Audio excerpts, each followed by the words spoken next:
سلامونه مې واخلئ ملګرو عریف تابان یم. د اختر موقع ده، راسره ملګري دي او مشران کشران راسره ناست دي. نو موږ یو ښکلی پروګرام جوړ کړی دی. یخ سیلی ده او باران دی او بیا د کلي اختر دی.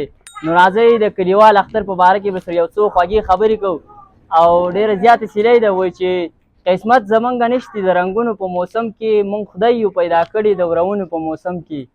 او ځواني د زړه د زور د لیونتوب د خوب تعبیر دی.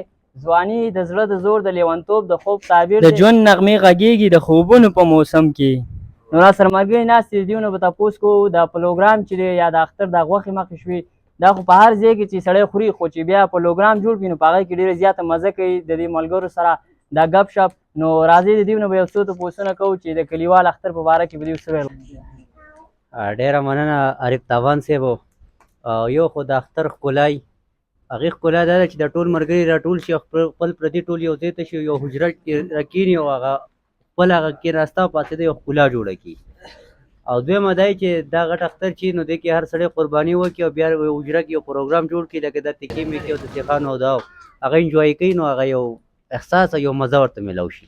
مننه. نو په ارمان خبره وکړه چې سړی دغه شان دی د یو بل سره مینه محبت او داسې یوه چې بیا د یو بل سره دغه شانې یو بل سره دغه شانې خوږې خبرې وکړي، نو سړي هغه مینه محبت چې دی هغه نور هم سیوا شي او خپل د را روان ژوند په باره کې او بیا د خپلو کشرانو سره د حجرې دا میپل چې دا نور هم ښایسته کړو.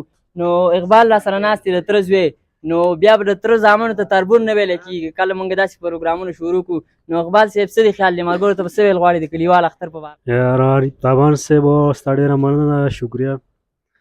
نو نن خو موږ دلته خپله حجره کې ناست یو او راسره څه کزن دی او ملګري دي راسره. زموږ د ګروپ مشر فرمان اشاړي خان چې دی دی زموږ د ګروپ مشر دی. سږکال زموږ دا خیال و چې زموږ پروګرام خو اکثر بر اوچت ځایونو کې، نو انشاءالله امید هم دا دی چې ځو به هغې دپاره.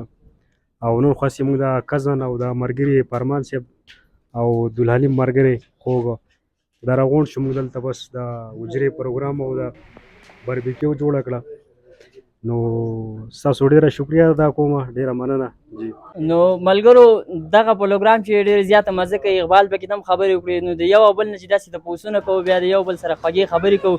نو عبدالحلیم سکولدار سره ناست دی، نو دا زموږ د میپل یو ښکلا ده، نو د ده نه به هم یو څو تپوسونه کوو. سکولدار څه دی خیال دی دې په باره کې به څه ویل غواړې؟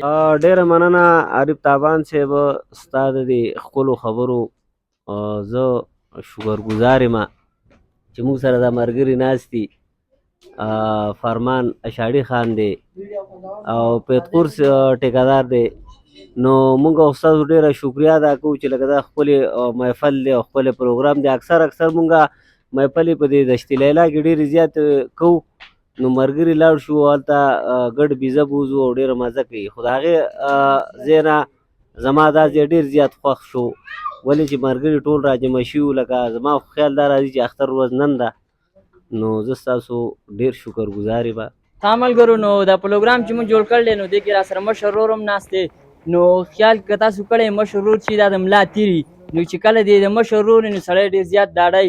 نو په دې کې به د مشر ورور نه یو څو خبرو تپوسونه کوو. موږ له خو داسې نه دي په کار چې د هغو مخکې داسې خبرې وکړو، خو بیا دا هم زموږ ټیلنټ دی. نو هغو نه به یو څو تپوسونه کوو. تاسو ته به د دې په باره کې څه ویل غواړي؟ هم جوړ کړو، کله هم داسې یو محفل جوړ کړو.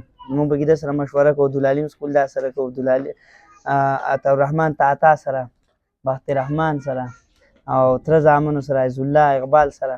نو نن موږ ډېر خوشحاله یو، ډېر ښکلی پروګرام دی او هوا ده، باران دی، یخ موسم دی. بس دغې ته ناست یو او انجوای کوو او مزه تېروو. ملګرو دغه د اختر پروګرام و، نو په دې کې راسره دا دوه ملګري نور هم ناست دي. نو راځئ دا ویډیو به راسره مخکې نور هم وګورئ.